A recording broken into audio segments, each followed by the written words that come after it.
You would also recall that any government, in giving its position on the work permit policy, indicated that it needed to create a basis for its budget 2010 as far as work permit fees were concerned.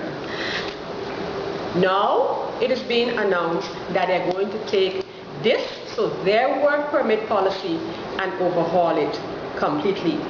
Again, I wish to state, it is not about unlinking the process, as Commissioner Marlin would have one believe, but rather about linking the process.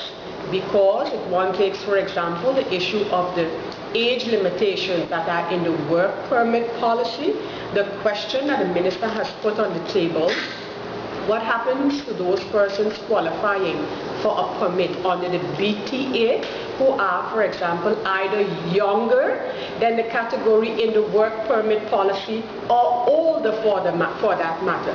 This is the issue that has been put on the table by the minister, and this is the issue that the Heiliger-Laveis coalition have to address with respect to their work permit policy. Because again, I wish to repeat, the previous work permit policy has been completely cancelled and replaced. So we wait to see how government will do that, do this linking, as we call it, without throwing their own policy out of the window. And mind you, these island work permit policies are also based on the federal law, the LAF as we call it, Landverordening Arbeid Vreemdelingen, so federal ordinance for labor by foreigners. So that too needs to be considered. And again, we want to ask, what has really changed? The accusations that the NA, when in opposition, would hurl at a former commissioner of labor, now current coalition member of theirs, are still being levied.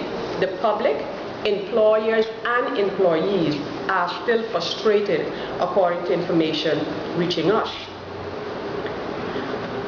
Another indication that the government is still unaware that they are in the governing seat has to do with the issue of the room tax amendments, and specifically the two hotel properties that are involved at this moment, being Sonesta Maho and the West End. What we have noticed is that the NA Heiliger-Laveis coalition has taken to the media as far as running government is concerned. And even so, by doing this, their defense is one of the DP said or the DP did or did not do. Firstly, let it again be recorded, whether for the employment policy or the room tax issue, that the government of the new beginning includes 2 members of the previous DP administration. And I say this again referring specifically to the matter of the amendments to the room tax ordinance to accommodate incentives to, as we call it, branded properties. Right now, such properties are Westin and Sonesta Maho. Let it be clear that the Democratic Party is just as convinced as we were in the beginning that attracting brand names or hotel chains is in the interest of employment and investment on St. Martin. After all, this position goes back to the TOR map itself. How does the government accommodate such investments? We were convinced that incentives in the area of room tax, for example, could facilitate attracting brand name hotels or rebranding existing properties. As often as we were told there were legal issues preventing this approach, we responded that it must be possible even within the legal constraints that we face as an island territory right now. The current government has come to the same conclusion, it would seem. While the leader of government says that he proposed a solution on Tuesday last, Commissioner Heiliger 2 days earlier made it a public issue that he wants the comfort letters issued to these 2 properties honored.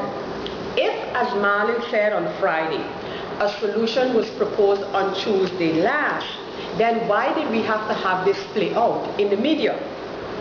For us, that is not so much the point, however, but rather Marlin's defense, accusing in fact the DP of and now I quote, creating the impression that it is